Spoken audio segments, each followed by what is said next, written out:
আল্লাহর কসম করে বলছে, আজকে এমন একজন মানুষ আমাকে মেসেজ করেছে, সলিউশন চাচ্ছে। সচরাচর মেসেজগুলো আমি পড়ার সময় পাই না, এই জন্য অনেকে আমাকে অনেক রকম অবজেকশনও করে যে ভাই সালামের অ্যান্সারটুকু কি দেওয়া যায় না? আসলে ভাই 7,000 সালামের অ্যান্সার দিয়ে আমার পক্ষে সম্ভব না। তো খুললেই দেখবেন 6,000 মেসেজ, 7,000 মেসেজ, সম্ভব না। কিন্তু কখনো কখনো মাইন্ড রিল্যাক্স থাকে, দু একটা মেসেজ পড়তে চেষ্টা করি, অ্যান্সার দেওয়ার চেষ্টা করি। আজকে একটা মেসেজ, ভাগ্যের নির্মম পরিহাসে একজন মেয়ে আস্তে আস্তে আস্তে আস্তে সে তার জীবনের গল্পটা লিখেছে। আস্তে, আমি সংক্ষেপে পড়েছি, জাস্ট চোখ বুলিয়েছে। আস্তে আস্তে আস্তে এমন একটা জায়গায় চলে গেছে যেখানে তাকে 2-3টা বছর অন্যায় পথে কাজ করতে হয়েছে। আমি কি বোঝাতে পেরেছি? সে এখন তওবা করতে চায়, ইসলামে ফিরে আসতে চায়, এবং সে এখন বলছে আমি তাহাজ্জুদ পড়ি, 5 ওয়াক্ত নামাজ পড়ি, এবং আমি আজে বাজে কাজ ছেড়ে দিয়েছি, আমার কি করণীয়, আমার বিয়ের প্রস্তাব আসছে, আমি কি করব? সলিউশন জানতে চাচ্ছে। তার একটা ছেলেও আছে, তার প্রথম স্বামীর একটা ছেলে আছে। এই মেয়ে লিখছে যে ভাই আমার জন্য দোয়া করেন, আমি চাই আমার ছেলেটা যেন হাফেজ হয়। আমরা দেখছি বাচ্চা জন্ম হচ্ছে, 5-6 বছর বয়স হচ্ছে, পিতামাতা চায় যে বাচ্চা জান্নাতের পথে হাঁটুক, কিন্তু পিতামাতা জানে না কোন পথে গেলে বাচ্চা জান্নাত পাবে। ব্যাগের একটা বোঝা কাঁধে দেওয়া হলো, এবং সে মাশাআল্লাহ স্কুলে চলে গেল বা অন্যান্য মাদ্রাসায় গেল। বেশিরভাগ মানুষ জেনারেল শিক্ষিত, তাই এদিকেই যাচ্ছে বেশি। বছরের পর বছর সে তার বইয়ের সংখ্যা বাড়তে থাকলো, এবং তার কাঁধের বোঝা বাড়তে থাকলো, তার উপর চাপ বাড়তে থাকলো, সাবজেক্ট বাড়ছে, টিচার বাড়ছে, প্রাইভেট বাড়ছে, কোচিং বাড়ছে। একটা পর্যায়ে সে এসএসসি, এইচএসসি, ইন্টার পাস করলো মাশাআল্লাহ, এবং এই পুরো পরিবেশটাতে সে ফ্রি মিক্সিংয়ে ছিল। এবং সে আমার মেয়ে, এবং পাশে একটা ছেলে, যদিও পাশের ছেলেটা তার জন্য গায়রে মাহরাম, তার সামনে যাওয়া তো দূরের কথা, তার সাথে কথা বলার জন্য জায়েজ নেই। যদি ওই ছেলে কিছু চায়, ওই ছেলেকে চাইতে হবে পর্দার আড়াল থেকে, এবং এ যখন অ্যান্সার করবে তাকে কর্কশ ভাষায় উত্তর দিতে হবে। এটা ইসলাম, এটা কোরআন, সূরা আহজাব। আর বাস্তবতা আপনি এটা দেখছেন, ও ফ্রি মিক্সিংয়ে পড়াশোনা করছে। আমি ওকে এক্সাম্পল দিচ্ছি, আমি দোয়া করি এর তাকদীর যেন এমন না হয়, আল্লাহুম্মা। তো এরপরে এসএসসি পাস করতে করতে এরা ম্যাচিউরড হয়ে যাবে। ম্যাচিউরড হওয়ার পরে এদের মধ্যে জৈবিক চাহিদা আসবে, এবং এরা ভাষায় ইসলাম পাচ্ছে না, সংস্কৃতিতে পাচ্ছে না, এবং হাতের মধ্যে সেলফোন অ্যাভেলেবেল। তাই ইন্টারনেট সেকশন ভ্রমণ করতে পারে, গেমস খেলতে পারে, পর্ন দেখতে পারে, এবং ডেটিংও করতে পারে, ফ্রি মিক্সিংয়ে অ্যাফেয়ার করতে পারে। এই সুযোগটা আমরা ওদেরকে করে দিয়েছি, এবং যারা এই সুযোগটা নিয়ে নিচ্ছে এদেরকে আমরা স্মার্ট বলছি, যারা নিচ্ছে না ওদেরকে ব্যাকডেটেড বলছি। তো এক পর্যায়ে দেখা গেল যে এসএসসি, এইচএসসি পাস করতে করতে ইজ্জত এবং সম্মানের কোনো বালাই নাই, বাকি নাই আর কিছু। এরপরে এইচএসসি লেভেলে গিয়েও সে মাশাআল্লাহ ফ্রি মিক্সিংয়ে থাকলো, অনার্স মাস্টার্স এভাবেই করছে, এবং ওকে শেখানো হচ্ছে উপর থেকে যে নিজের পায়ে দাঁড়াতে হবে, এই জন্য সে ওটাকে বেশি ফোকাস করছে। ইসলাম, পর্দা, নামাজ, কালাম এগুলো 4 সাবজেক্ট।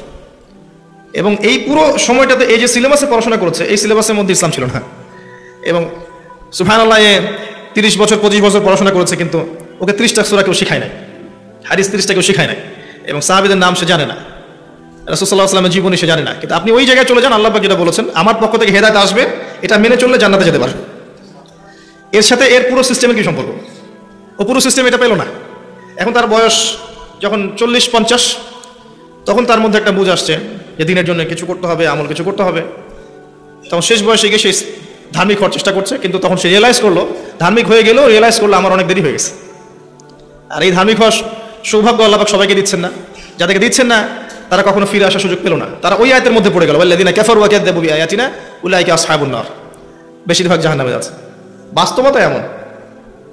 আরো সহজ করছি আপনার জন্য, এখনকার জেনারেশন যারা আছে স্কুল, কলেজ, ইউনিভার্সিটিতে পড়াশোনা করে, আমাদের চেয়ে অনেক বেশি ম্যাচিউরড, অনেক দ্রুত অ্যাডাল্ট হয়, এবং অল্প বয়সের এমন কিছু পাপ করে ফেলছে, অল্প বয়সের এমন কিছু পাপ করে ফেলে যেটা আপনি ধারণা করতে পারবেন না।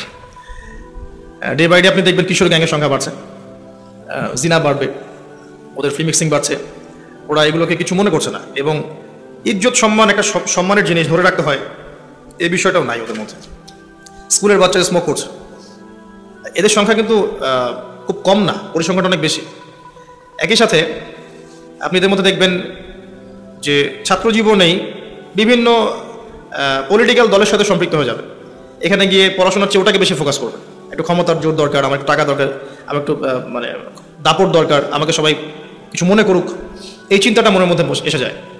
কোনো কোনো ক্ষেত্রে আমি এমন দেখেছি যে পড়াশোনা খরচ চালাতে গিয়ে বা ভাগ্যের নির্মম পরিহাসে অনেক মেয়ে ইউনিভার্সিটি লেভেলে গিয়ে প্রস্টিটিউট হয়ে গেছে, এমন হচ্ছে। আমি প্র্যাকটিক্যাল কিছু কথা বলছি, আর কিছু প্র্যাকটিক্যাল কথা শোনেন।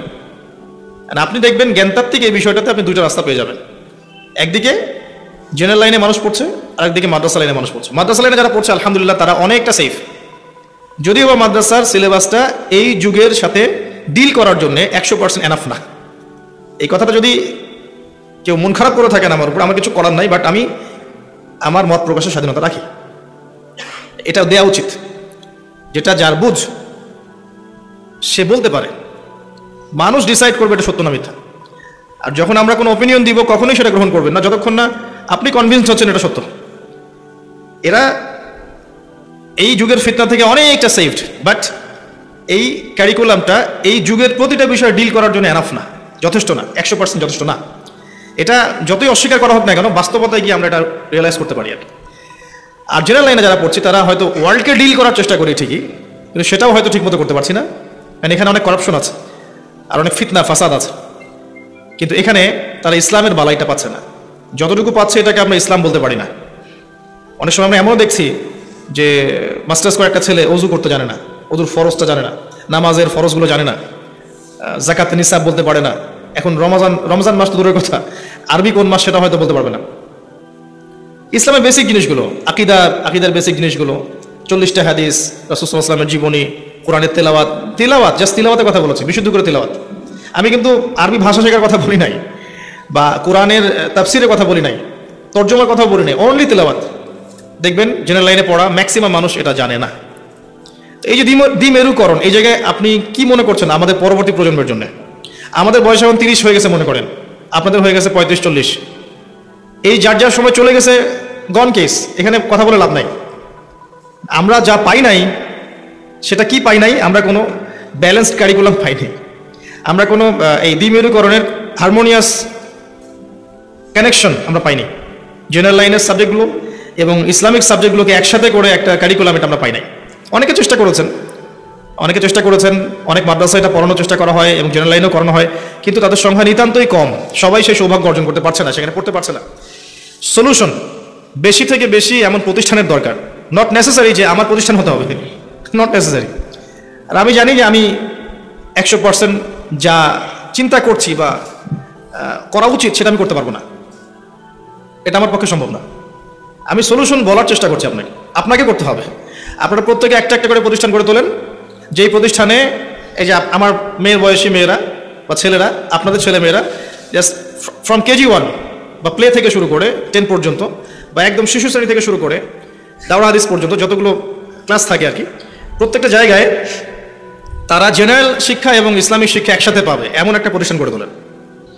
এছাড়া কোনো বিকল্প নাই, আপনি বাচ্চাকে বাঁচাতে পারবেন না। আর মেয়ের বাবা আমরা যারা, আমাদের টেনশন আরো বেশি। টেনশন বেশি হওয়ার কারণ আছে, বাচ্চারা এখন সেফ না। যত বেশি ফ্রি মিক্সিং বেড়েছে, জিনা, ধর্ষণ, পরকীয়া বেড়েছে, এগুলো যত বেড়েছে সমকামিতা তত বেড়েছে। সমকামিতার এক পর্যায়ে গিয়ে এখন শুরু হয়েছে চাইল্ড অ্যাবিউজিং, বাচ্চাদেরকে রেপ করা। সুযোগ পেলেই বাচ্চাকে রেপ করে ফেলবেন, কার কোলে দিবেন বাচ্চাকে? হ্যাঁ, কারণ ভিতর থেকে মানুষকে পশু বানিয়ে ফেলা হয়েছে পর্নোগ্রাফি দিয়ে। পর্নোগ্রাফির কারণে মানুষ এখন মানুষ নাই, ও কিন্তু পশু হয়ে গেছে। সুযোগ পেলেই সুযোগ নিয়ে নিবে। এখন ওই ছেলে কোথায় যাকে আরশে আজিমের ছায়া দেওয়া হবে, যে বলবে যে আমি আল্লাহকে ভয় করি, আমি জিনা করব না? ওই জেনারেশন কোথায়? নাই। এখন আপনারা করেন, আমরা 100% করতে পারবো না, কিন্তু আমি একটা কনসেপ্ট শেয়ার করতে পারি। কনসেপ্টটা শেয়ার করার পরে যদি আপনারা এটাকে হজম করতে পারেন বা চিন্তা ফিকির করে যার যার এলাকায় যার যার ক্যাপাবিলিটি অনুযায়ী এমন প্রতিষ্ঠান করতে পারেন যেখানে জেনারেল শিক্ষা, ইসলামিক শিক্ষা একসাথে দেওয়া হবে, এবং এই শিক্ষাটা শিখলে আপনার সন্তান জঙ্গি হয়ে যাবে না। এই শিক্ষাটা শিখলে আপনার সন্তান সন্ত্রাসী হবে না, সে সুনাগরিক হবে, সে এই জাতিকে নেতৃত্ব দেওয়ার যোগ্যতা অর্জন করবে ইনশাআল্লাহ। সে হবে সুনাগরিক এবং একজন ভালো মানুষ। সবচেয়ে বড় কথা হচ্ছে একটা ভালো মানুষ। ভালো মানুষটা বেশি ইম্পর্টেন্ট। ইসলামিক লেবাস নিয়ে যদি আমি ভালো মানুষ হতে না পারি, আমার লেবাসের কোনো দাম নাই আসলে। ভিতর থেকে ভালো সৎ কিনা এটা ইম্পর্টেন্ট। সে সৎ হবে ইনশাআল্লাহ, কারণ তার কাছে ওহির জ্ঞানও থাকবে, জেনারেল উপকারী জ্ঞানগুলো থাকবে। ফর এক্সাম্পল, সে কোরআন শিখবে, কোরআনের তিলাওয়াত, অনুবাদ, আরবি ভাষা, আরবি সাহিত্য, হাদিস, তর্জমা, এগুলো শিখবে। ফিকহ শিখবে, আকীদা শিখবে। এগুলো আস্তে আস্তে ক্লাস বাই ক্লাস যাবে। এক ক্লাসে তো সব শিখবে না, অল্প অল্প করে সে শিখতে থাকবে। 1 বছর, 2 বছর, 3 বছর, 4 বছর, 10 বছর, 12 বছরের সিলেবাস। এর পাশাপাশি বাংলা ভাষা শিখবে। আমাদের মাতৃভাষা নিয়ে আমরা গর্ব করি, নিঃসন্দেহে গর্ব করি, কিন্তু দেখবেন আপনি আমরা কিন্তু বেশিরভাগ মানুষ বিশুদ্ধ বাংলায় কথা বলি না, এবং ইংরেজিতে কথা বলে আমরা স্মার্টনেস মনে করি, বাংলাকে অতটা গুরুত্ব দিই না। অনেক ক্ষেত্র আছে যেখানে ইংরেজিতে কথা না বললে আপনি খেয়াল করে দেখবেন আপনার চাকরি হচ্ছে না। তাহলে বাংলায় ওকে ছেড়ে দেন ওর মতো করে, বাংলায় কি হলো তাহলে?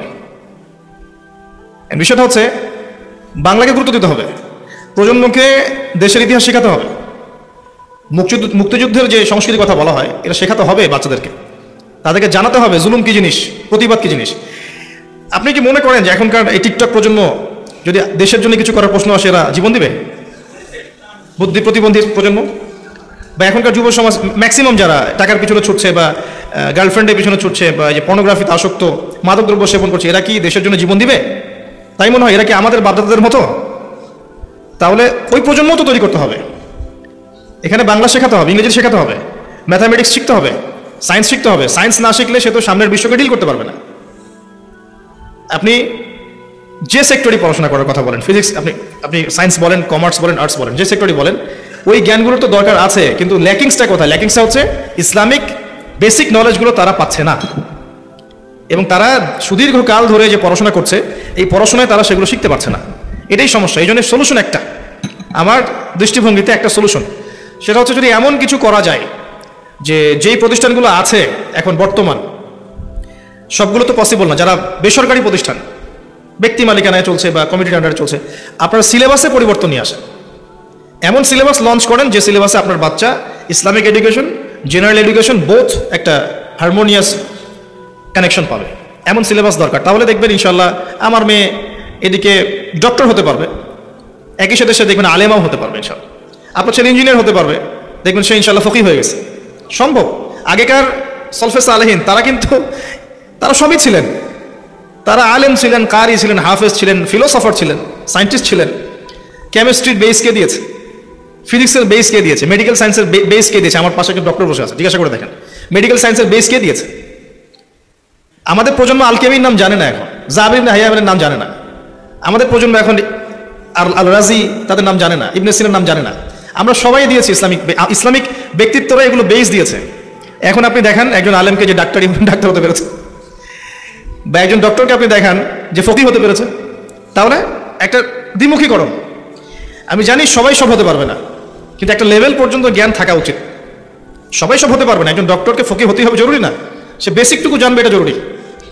বেসিক বলতে কি, সে সালাত ইমামতি করতে পারবে, আকীদার বিষয় ক্লিয়ার থাকবে, কোরআন সে পড়বে বুঝবে, পড়ে বুঝতে পারবে, হাদিসগুলো নিয়ে সে কথা বলতে পারবে, সে দায়ী হতে পারবে, সে অবশ্যই দায়ী হতে পারবে।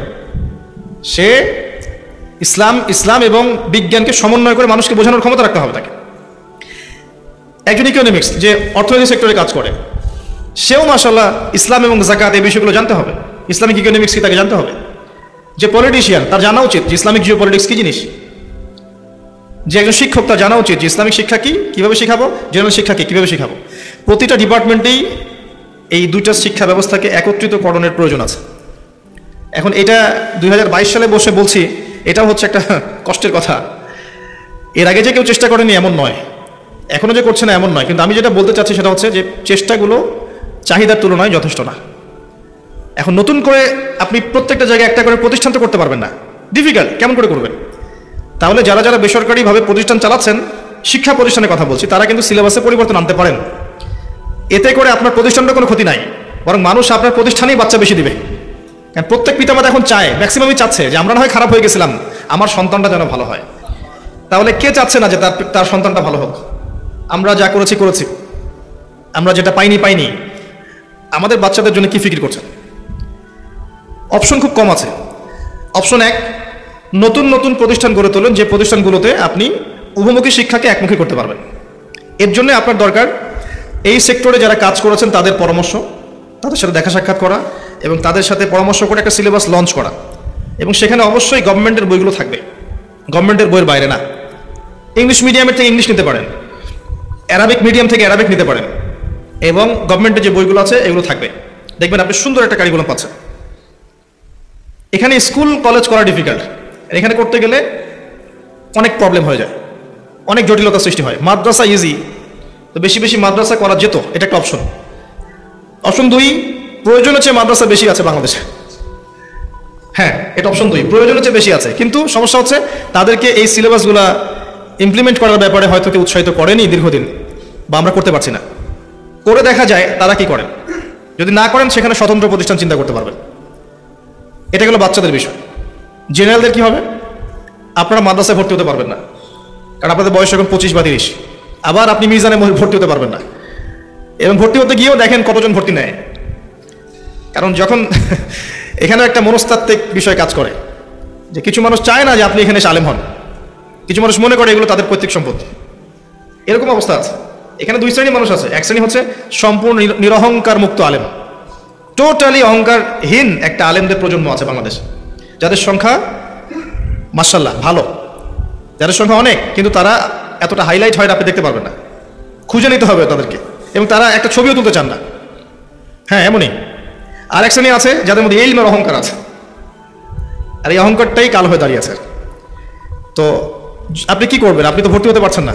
আপনার সামনে অপশন হচ্ছে, আগে যেমন সাহাবায়ে কেরামের পরের জেনারেশন কথা বলছি, তারা যেমন কোনো আলেমের কাছে গিয়ে, কোনো শাইখের কাছে গিয়ে পড়ে থাকতো বছরের পর বছর, তাদের কাছে ইলম শিখতো। একজনের কাছে অ্যারাবিক গ্রামার শিখেছে, আরেকজনের কাছে তাফসীর শিখেছে, আরেকজনের কাছে হাদিস শিখেছে, এভাবে তারা শিখতো। কিন্তু তারা কিন্তু মাদ্রাসায় পড়তো না। আপনি খেয়াল করে দেখেন, আগেকার ওলামায়ে কেরাম যারা ছিলেন তারা কিন্তু কোনো মাদ্রাসায় পড়েন নাই, আলেমদের কাছে কাছে গিয়ে, এক আলেমের কাছে আরবি, এক আলেমের কাছে হাদিস, এক আলেমের কাছে কোরআন, এভাবে তারা শিখেছেন। এটা আপনার জন্য বেস্ট অপশন যদি আপনি দিন শিখতে চান। এভাবে আলেম ওলামা খুঁজে বের করে করে একজনের কাছে যেতে হবে। অথবা ইসলামিক ডিপ্লোমা কোর্সগুলো করতে পারেন। যেসব আলেমরা ইসলামিক ডিপ্লোমা কোর্স করাচ্ছেন, শরিয়া গ্র্যাজুয়েশন কোর্সের মতো, এই 1 বছর বা 6 মাসের কোর্সের মধ্যে আপনি ইসলাম শিখতে পারেন, বেসিক। কারণ আপনি জেনারেল লাইন থেকে ভর্তি হতে পারবেন না মাদ্রাসায়, এটা আপনার উচিত হবে না। কারণ আপনি যে সেক্টরে আছেন ওখান থেকে আপনার দিনের খেদমত করতে হবে, এই আর কি। এর বাইরে কোনো অপশন নাই। এখন রংপুর, উত্তরবঙ্গ এমনিতেই পিছিয়ে পড়া জায়গা, আপনারা জানেন, সব দিক থেকেই, not only economically but also দিনিয়াতের দিক থেকেও আমরা পিছিয়ে আছি। তো এখানে আমরা চেষ্টা করতে পারি একটা শিক্ষা প্রতিষ্ঠান গড়ে তোলার, যেখানে কয়েকটা ডিপার্টমেন্টে শিক্ষা দেওয়া হবে। ফর এক্সাম্পল, একাডেমিক ডিপার্টমেন্ট, যেখানে আমার মেয়ে আমার ছেলে, আপনার মেয়ে আপনার ছেলে, আমাদের ছেলে মেয়েরাই, বাইরের কথা চিন্তা করছি না, আমাদের ছেলে মেয়েরাই এমন একটা সিলেবাসে পড়াশোনা করবে, কেজি থেকে, প্লে থেকে, যেখানে তারা ক শিখবে, এ শিখবে, এক শিখবে, আলিফও শিখবে, 4টা থাকবে এখানে। এভাবে থাকতে হবে, এবং এভাবে বই অ্যাভেলেবেল। এখন কিন্তু বই অ্যাভেলেবেল না এমন না, বই বানাতে হবে এমন না, বই আছে। এগুলো পড়ানোর জন্য যোগ্য শিক্ষকও দরকার আছে। এই জায়গায় আমরা সংকীর্ণতায় ভুগছি, সংকটে ভুগছি আর কি। কারণ 2 দিকের জ্ঞানওয়ালা মানুষ খুব কম, এবং বাচ্চাদেরকে পড়ানোটা ডিফিকাল্ট, বড়দের পড়ানোর মতো নয়। এখানে যোগ্য শিক্ষক শিক্ষিকা দরকার আছে। আমি চাচ্ছি না শুরু থেকেই ছেলে মেয়ের মধ্যে মিক্সিং থাকে, অ্যাটলিস্ট ক্লাস 3 এর পরে যেন কোনো মিক্সিং না থাকে। ক্লাস 3 এর পরে যেন ছেলে মেয়ের সেক্টর ডিফারেন্ট হয়, টিচার ডিফারেন্ট হয়।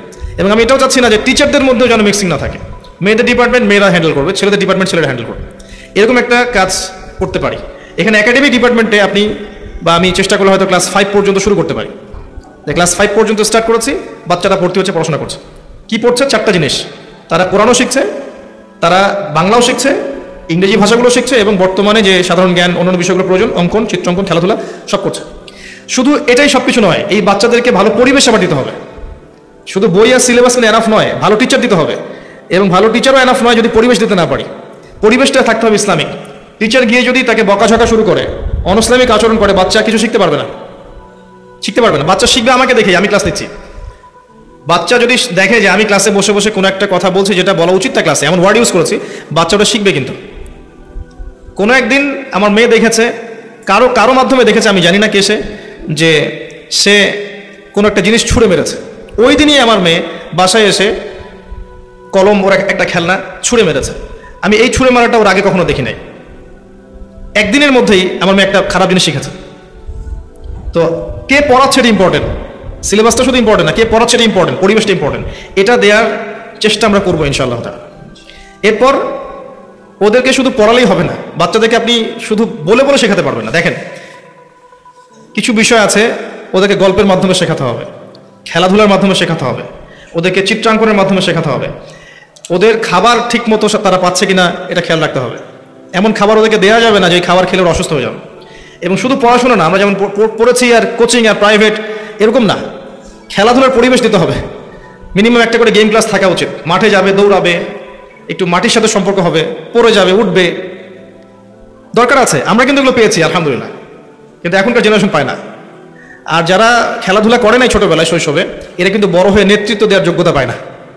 নবী সাল্লাল্লাহু আলাইহি ওয়াসাল্লামকে ছোটবেলায় ভাষা শেখানোর জন্য বেদুইনদের কাছে পাঠানো হয়েছিল এবং 2-3 বছর তাকে ওখানে রাখা হয়েছে দুরন্তভাবে দৌড়ানোর জন্য। তার ফিজিক্যাল স্ট্রাকচার অনেক শক্ত ছিল। আর আমাদের শহর কেন্দ্রিক জীবন ব্যবস্থায় বাচ্চা কাচ্চাদেরকে আমরা তোলা করে মানুষ করি, অল্পতে অসুস্থ হয়ে যায়। আগে আরবের ট্রেডিশন ছিল গ্রামে পাঠানো, বাচ্চারা গ্রাম্য পরিবেশে যেত এবং হৃষ্টপুষ্ট হতো। ওদের খাওয়া, ওদের খেলাধুলা, ওদের পড়াশোনা, পরিবেশ, টিচার, এগুলো নিশ্চিত না করতে পারলে শুধু সিলেবাস দিয়ে কাজ হবে না। এগুলো ইম্পর্টেন্ট কাজের কথা। এরপরে আসেন আমরা একটা সেক্টর করতে পারি যে জেনারেল লাইনে যে বাচ্চারা পড়ছে, সবাইকে তো আর আপনি এখানে ভর্তি করতে পারবেন না। জেনারেল লাইনে পড়ছে এমন বাচ্চা যাদের বয়স ধরেন 5 থেকে 15 এমন হতে পারে, কিন্তু পিতা মাতা চাচ্ছে ওই মেয়েটার মতো আমার ছেলেটা হাফেজ হোক, কিন্তু ভর্তি করেছে হয়তো ইংলিশ মিডিয়াম কোনো স্কুলে বা বাংলা মিডিয়াম কোনো জায়গায়। তাদের জন্য কি করতে পারি আমরা কিন্তু সেকেন্ড স্কুলিং করতে পারি। এটা কেমন, যে তারা বিকেলে বাচ্চাকে দিয়ে যাবে, ট্রান্সপোর্ট সিস্টেম থাকতে পারে, বাচ্চা আসবে গার্ডিয়ান সহ, বিকেল থেকে নিয়ে এশার নামাজ পর্যন্ত 4 থেকে 5 ঘন্টা তারা এখানে থাকবে। তাদের ড্রেস থাকবে, ইউনিফর্ম থাকবে, খাবার টিফিন সবই থাকবে এবং ওস্তাদ থাকবে তাদের জন্য। তাদেরকে আমরা কিন্তু এখানে কোরআন শেখাতে পারি এবং আস্তে আস্তে আস্তে আস্তে হাফেজ বানাতে পারি। ওরা পড়ছে কিন্তু জেনারেল লাইনে পড়ার পাশাপাশিও তারা সেকেন্ড স্কুলিং করে হাফেজ হচ্ছে। এটা সুযোগ আছে এবং এই সুযোগটা কিন্তু বড়দের জন্য করা সম্ভব। এটা পসিবল। আপনার সময় লাগবে 2 থেকে 3 বছর। যদি আপনি মেধাবী হন 2 বছর ইনশাআল্লাহ, যদি আরো কম মেধাবী হন 3 বছর, খুব কম মানুষেরই 4 বছর সময় লাগে যারা একেবারে ফাঁকিবাজি করে। 2 বছরে সম্ভব, 3 বছরও সম্ভব, তবে এভারেজ ধরে রাখি আমরা যে 4 বছর লাগে। এত বছর লাগার কথা না, 3 বছর হলে হয়ে যাবে ইনশাআল্লাহ। একই সাথে শুধু হাফেজ হবে কেন, ইসলামের বেসিক বিষয়গুলো শিখবে, ডেইলি একটা করে হাদিস শিখবে, কোরআনের 2-1টা আয়াত সহজ আয়াতের অনুবাদ শিখবে, মাসলা মাসাইল শিখবে, এগুলো শিখতে পারে। সেকেন্ড স্কুলিং একটা অপশন থাকতে পারে। এটা সবার জন্য, স্কুলের বাচ্চাদের জন্য, যারা ইয়াং তাদের জন্য। এবং এখানে মেয়েদেরকে আমরা বাদ দিব না, মেয়েদের জন্য আলাদা মহিলা হাফেজ থাকবে ইনশাআল্লাহ। সেই হাফেজা মহিলাদের ডিপার্টমেন্টগুলো ডিল করবে, সেখানে মহিলাদের ক্লাস মহিলারা নেবে, মেয়েদেরকে আমরা সেপারেট করে তাদেরকে এভাবে হাফেজ বানাতে পারি।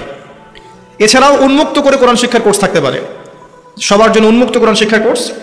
যারা চাকরিজীবী, যারা প্রশাসনে আছে, যারা পলিটিশিয়ান, যারা ইত্যাদি বিভিন্ন সেক্টরে আছে, যারা চায় আমি কোরআন পড়াটা শিখি, অ্যাটলিস্ট কোরআন পড়াটা শিখি, তাদের জন্য ব্যাচ ভিত্তিক করে কোরআন শেখানো সম্ভব। এবং এখন এমন কোর্স আছে যে কোরআন তেলাওয়াত করার পরে আপনি 6 মাসের মধ্যে কোরআনের 70% অর্থ করতে পারবেন ইনশাআল্লাহ। অবাক মনে হচ্ছে? কোরআন তেলাওয়াত করতে জানেন, আপনি কোরআন তেলাওয়াত করা শিখেছেন 3-4 মাসের মধ্যে, এরপরে আপনি 6-7 মাস সময় ব্যয় করলে, সপ্তাহে 3 দিন 4 দিন করে ক্লাস করলে আপনি 6 মাস পরে 70% কোরআনের অর্থ জানতে পারবেন ইনশাআল্লাহ। এমনও কোর্স আছে। শুধু যে ইংরেজির কোর্সগুলো এগিয়েছে তা নয়, অ্যারাবিক কোর্সও এগিয়েছে। Understand Quran and Salah the easy way কোর্সটা দেখেন, ইউটিউবের মধ্যে আছে। মাদানী আরবিক কোর্সটা দেখেন, তারা শেখাচ্ছে। বহির্বিশ্বে এই কোর্সগুলো চলছে। এই কোর্সগুলোকে বাংলায় শেখানো সম্ভব, এই বইগুলো অ্যাভেলেবল হয়ে গেছে, এগুলো পড়ানো যায়। এরও পাশাপাশি আপনি রমজান মাস কেন্দ্রিক কোরআন শিক্ষার কারিকুলাম চালু করা যেতে পারে। আমি বলি একটা প্রতিষ্ঠান অনেক কিছু করতে পারে, সোশ্যাল ওয়ার্কও করতে পারে। একটা প্রতিষ্ঠানের ব্যানারে আপনি ইফতারের মাহফিল করতে পারবেন ইনশাআল্লাহ, আপনি ইফতার বিতরণ করতে পারবেন, ইফতার বিতরণ প্রজেক্ট করতে পারবেন, আপনি যাকাতও দিতে পারবেন, আপনি চাইলে ট্রি প্ল্যান্টেশন করতে পারবেন, ব্লাড ডোনেটিং ক্লাব করতে পারবেন। অনেক কিছু করা সম্ভব একটা ব্যানার থেকে, ওটাকে দাঁড় করানো দরকার। তো আমার এই একাডেমি যেটার কথা বলা হচ্ছে এটাই সব কিছু, এখানেই সব আছে, এটাই নিট অ্যান্ড ক্লিন, এমনটা আমি কখনোই বলবো না। আমি শুধু একটা মেসেজ এখান থেকে আজকে দিতে যাবো, সেটা হলো যে যার জায়গায় আছেন সেখান থেকে এমন প্রতিষ্ঠান গড়ে তোলেন, আপনি নিজে গড়ে তোলেন।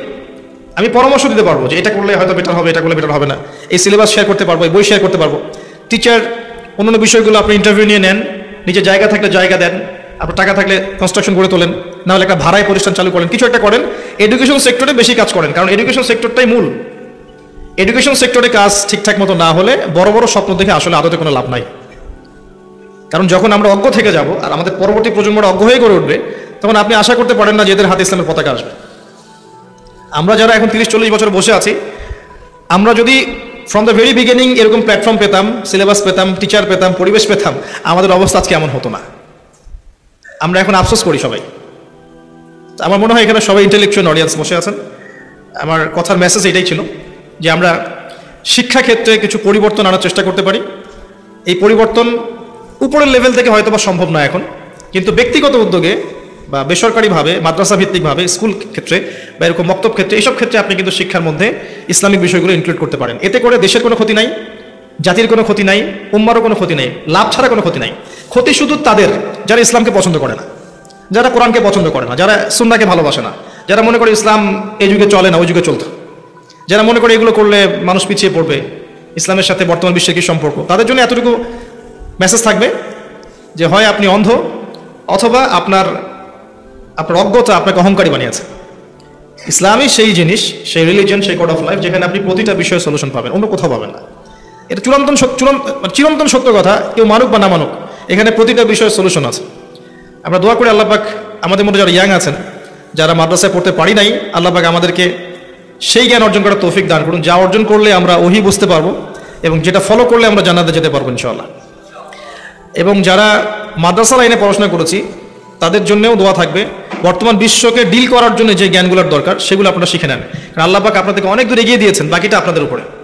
অল্প কিছু পরিশ্রম করলে আপনারা ইনশাআল্লাহ দেখবেন যে আপনাদের মাধ্যমেই সবচেয়ে বেশি সমাজ সংস্কার হবে ইনশাআল্লাহ। আর আমাদের নারীদের দিকে ফোকাস করতে হবে।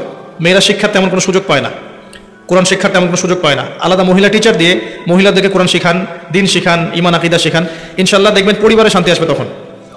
আদারওয়াইজ কিন্তু পরিবারগুলো জাহান্নামের টুকরাই থেকে যাবে। আর সবশেষ যেটা মূল আমাদের আজকের এজেন্ডা বা আজকের মূল কথা, যে আমাদের বাচ্চাদের জন্য এমন এমন প্রতিষ্ঠানের দরকার যেগুলো আমাদেরকে জেনারেল শিক্ষা, ইসলামিক শিক্ষা দুটোর একটা সমন্বিত কারিকুলাম দিবে। শুধু কারিকুলাম না, শুধু সিলেবাস না, পরিবেশ দিবে, আধুনিকতা দিবে, ডিজিটাল সিস্টেম দিবে। এবং আপনার আমার ছেলে একাধারে সে যেন হাফেজও হয়, সে যেন এদিকে এসএসসিতে গোল্ডেন A+ পায়, সে যেন এদিকে ডক্টর হয়, এদিকে একজন আলেম হতে পারে, সে ইঞ্জিনিয়ার হতে পারে, ফকিহ হতে পারে। এমনভাবে তৈরি করা সম্ভব আমাদের বাচ্চাদেরকে।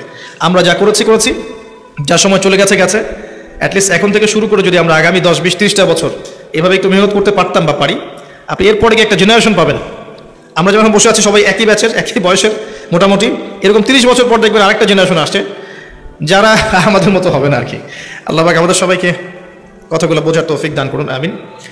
যদি কোনো কারো কিছু জানার থাকে বা প্রশ্নোত্তর করতে চান আপনারা করতে পারেন।